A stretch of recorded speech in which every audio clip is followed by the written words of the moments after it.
I had arguably one of the most incredible weekends ever. We saw the Mario movie. I don't know why. Let me just go look at this. I do want to discuss this real quick. Originally, when I first saw some of the reviews, it was the tomato meter, which is at a whopping 56%. All right, that is awful. So I was under assumption. I was like, dude, I guess they messed up. And notice that the audience score is 96%. No lie, one of the best movies I've seen this year. And I'm like, I've seen like Dungeons and Dragons, and don't get me wrong, like a lot of good ones out right now. But the direction they went with this was all around super clever. I love the fact that they included, like Donkey Kong himself, and then the voice acting was superb. Obviously, Jack Black really sold this shit. That is but a taste of our fury. Do you yield? Fuck you! But the difference here in reviews, I'm still trying to understand what the 56%, how we even arrived at that. So if we come here and we look at some of the comments, the whole package is a deranged mishmash of overstimulating elements. I don't understand. What does that even mean? Overstimulating elements? I don't know if I've ever left a movie and was like, shit was just so stimulating. That game sucked ass. It was just so stimulating. What are we reading, a book? This is about a video game. It's fan service above all else, regressively so. Structuring a threadbare story around iconography linked to source material just isn't enough. Dude, I feel like some people just structure sentences just to sound intelligent. You know what I'm saying? But at the same time, no one ever played Mario for its lore. You know what I mean?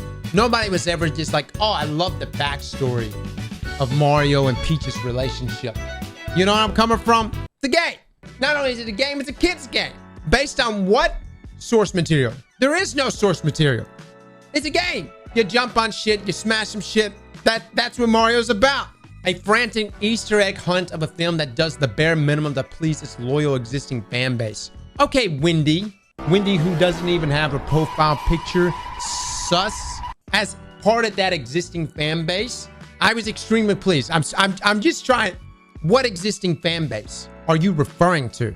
Because you would be referring to the gamer fan base. And I gotta say, man, every kid that I saw in that theater was hyped as shit. The Super Mario Brothers movie is super nostalgic, but not super fun.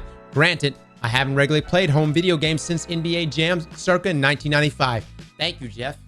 Thank you for being honest. See, Jeff is saying right there, he's not a gamer. So even though he still gave it a better score than fucking Wendy. But thank you, Jeff. Thank you. Yes, there is a long list of boomers, and nothing against boomers, because there's a lot of gaming boomers out there. But the point is that a lot of the people went into this that probably haven't even played a Mario game. From Kenneth, I wasn't expecting Pixar, but the heroes end where they started, not having been transformed by their experience or learning anything from them. I don't even know. I don't even want to go to the full review. It's just bait, man. So much of the action in the Super Mario Brothers movie is predicated on the gameplay itself, which certainly makes sense in theory, but is rendered here with all the subtlety of barrel throwing gorilla. Consistency be damned. Subtlety of a barrel throwing gorilla. Wait, what? Because it's based on a game. Obviously, in the jungle, a gorilla picking up a barrel and throwing it is not common. Hence why in the video game, Donkey Kong did that shit. I'm just trying to wrap my head around this. Now, the reason why I bring this up, Luke, can you find me the quote from the director of the Halo show about them not wanting to base things on the game? I need that quote right now. I really just wanted to pick one quote out of this thing. This is the main one.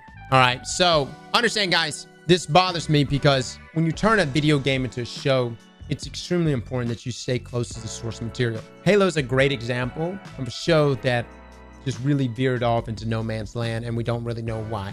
But critics here gave it a 70%, and I'm sure there's a lot of, we can go through each one of these reviews, and I'm sure there's going to be someone in there talking very, very highly about it. But this was the final nail in the coffin for me. Halo is undoubtedly one of the most popular video games of all time, and with just a week until the release of the TV series inspired by the gaming juggernaut, the showrunners have revealed that they didn't look at the game while producing the show. Quote, We didn't look at the game. Says season 1 showrunner Stephen Kane. We didn't talk about the game. We talked about the characters and the world. So I never felt limited by it being a game. You see, that's a problem.